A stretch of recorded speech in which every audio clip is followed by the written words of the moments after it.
Two friends decided to go biking in the forest for a weekend adventure. The weather was sunny, and they enjoyed pedaling through the trees.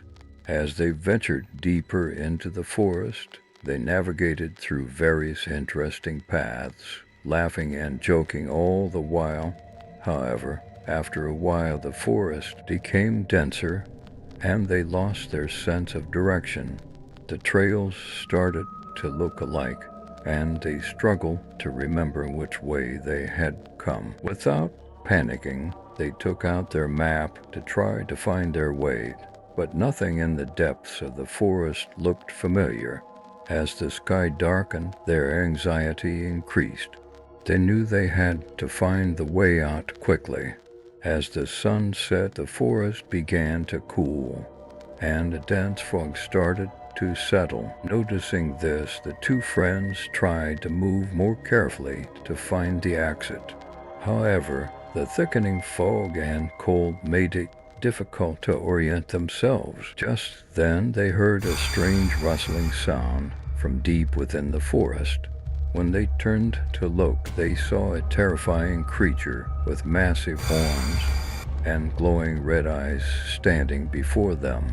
Frozen with fear, their instincts kicked in, and they quickly jumped on their bikes and pedaled as fast as they could, racing through the dark paths of the forest.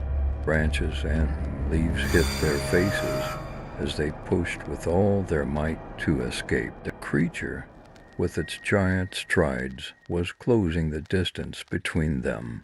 Suddenly, the bike of the friend in front hit a root, and they were thrown to the ground.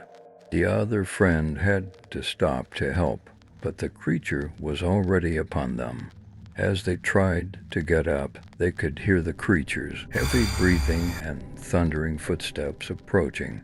With trembling hands, they desperately tried to gather their bikes, but the creature was already looming over them. One of them managed to pull out a small flashlight from their bag and shined it directly into the creature's face. The bright light made the creature pause for a moment, roaring as it recoiled. Seizing this opportunity, the two friends abandoned their bikes and ran for their lives. As they ran breathlessly through the forest, they were constantly haunted by the fear that the creature could catch them at any moment. Pushing through branches and thickets, the darkness had completely enveloped them, making them lose all sense of direction. However, the creature's sounds had faded away, perhaps scared off by the flashlight. Feeling a slight sense of relief, they continued running without stopping. After what felt like an eternity, they noticed they were approaching the edge of the forest. A faint light was filtering through the trees. With one final effort, they headed in that direction and finally emerged from the forest. They found themselves on the edge of a field and collapsed to the ground in exhaustion. Holding each other, they tried to come to terms with the terrifying moments they had just survived. This harrowing adventure